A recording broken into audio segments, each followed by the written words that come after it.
O triângulo retângulo tem as seguintes relações trigonométricas. O seno do ângulo θ mostrado é igual ao cateto oposto dividido pela hipotenusa. O cateto oposto ao ângulo corresponde a y e a hipotenusa a r, resultando em y sobre r. O cosseno do ângulo θ é igual ao cateto adjacente dividido pela hipotenusa. O cateto adjacente ao ângulo é x, portanto, tem-se x sobre r. E a tangente do ângulo θ é igual ao cateto oposto dividido pelo cateto adjacente, resultando em y sobre x. Então, a partir dessas relações, é possível fazer uma analogia de que no cateto em que o ângulo está colado, usa-se o cosseno, e o seno no cateto oposto ao ângulo. O cateto colado ao ângulo é x, que é o cateto adjacente, e o cateto oposto é y, porque está em frente ao ângulo. Um vetor e suas componentes, no plano bidimensional, formam um triângulo retângulo, sendo que a hipotenusa dele corresponde ao módulo do vetor.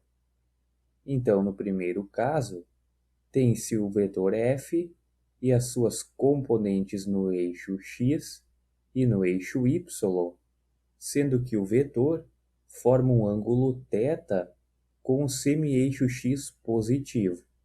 E esse mesmo vetor pode ser representado com um ângulo β formado entre ele e o semi-eixo y positivo. As duas formas de representação do vetor seguem o padrão ponta-cauda.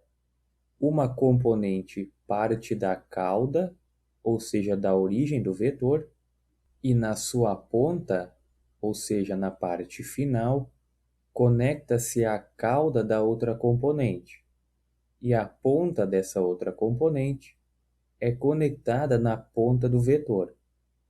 Então, na primeira representação, na cauda do vetor f foi conectada a cauda da componente fx, e na sua ponta foi conectada a cauda da componente fy, e a ponta de fy está conectada na ponta do vetor, representando com o ângulo β a cauda da componente fy é conectada na cauda do vetor e a ponta da componente fy está conectada na cauda da componente fx, e a ponta de fx coincide com a ponta do vetor f. Para decompor o vetor, isto é, obter o valor ou a expressão para suas componentes, deve-se observar o sentido positivo dos eixos. Isso é indicado pela seta apontando no eixo x e no eixo y. No exemplo a seguir, o sentido positivo do eixo x é para a direita, porque a seta está apontando para a direita, e o sentido positivo do eixo y é para cima, porque está apontando para tal sentido. Então, as componentes fx e fy têm sinal positivo na decomposição, porque fx aponta para a direita e fy aponta para cima, sendo que o cosseno do ângulo θ é igual a fx dividido pelo módulo do vetor. Fx usa-se o cosseno porque a componente está colada no ângulo. Então, isolando fx, ela é igual ao módulo da força F vezes o cosseno do ângulo θ. E o seno do ângulo θ é igual à componente oposta ao ângulo, que é fy, dividido pelo módulo do vetor, que é a hipotenusa do triângulo retângulo. Então, isolando fy, ele é igual ao módulo de f vezes o seno do ângulo θ. Portanto, a analogia funciona. Na componente em que o ângulo está colado, usa-se o cosseno, e na componente oposta ao ângulo, usa-se o seno. Como os semi-eixos mais próximos de x e y, ou seja, x positivo e y positivo, x negativo e y positivo, x negativo e y negativo, e x positivo e y negativo formam um ângulo de 90 graus entre si, porque são perpendiculares, a soma de θ mais o ângulo β é igual a 90 graus.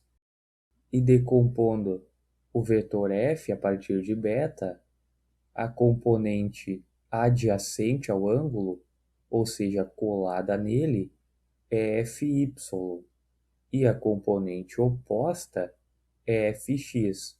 Portanto, em fx, usa-se o módulo de f vezes o seno do ângulo β.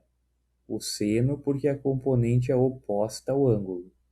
E a componente y é igual ao módulo de f vezes o cosseno do ângulo β.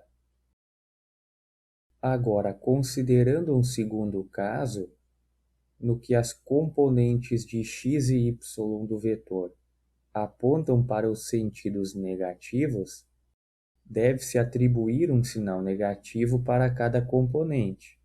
Então, no primeiro triângulo retângulo, a componente x está colada no ângulo, portanto, corresponde ao módulo de f vezes o cosseno de θ, recebendo o sinal negativo porque aponta para a esquerda e o sentido positivo foi adotado para a direita, e a componente y é oposta ao ângulo, portanto, corresponde ao módulo de f vezes o seno de θ, e com sinal negativo porque aponta para baixo. Usando o ângulo β, a componente y é adjacente. Então, na componente x, tem-se o negativo porque aponta para a esquerda do módulo de f vezes o seno do ângulo β. E na componente y, tem-se o negativo porque aponta para baixo do módulo de f vezes o cosseno do ângulo β. Como exemplo numérico, tem-se um vetor f, cujo módulo vale 100 newtons, formando um ângulo θ de 30 graus com a horizontal. Então, a componente fx é calculada pelo módulo de f vezes o cosseno de θ, que resulta em 100 newtons vezes o cosseno de 30 graus, e que vale aproximadamente 86,603 newtons. A componente y é igual ao módulo de f vezes o seno de θ, porque é oposta ao ângulo, e usando valores, equivale a 50 newtons. Agora, usando o ângulo β, como θ é igual a 30 graus, β é igual a 90 graus menos θ, resultando em 60 graus. A componente x é oposta ao ângulo, portanto, nela usa-se o seno de β, então 100 newtons vezes o seno de 60 graus resulta em aproximadamente 86,603 newtons, que é o mesmo resultado obtido anteriormente. E na componente y, usa-se o cosseno de β. Cosseno porque a componente está colada no ângulo. Então, tem-se o módulo de f, que é 100 newtons, vezes o cosseno de 60 graus, que resulta nos mesmos 50 newtons.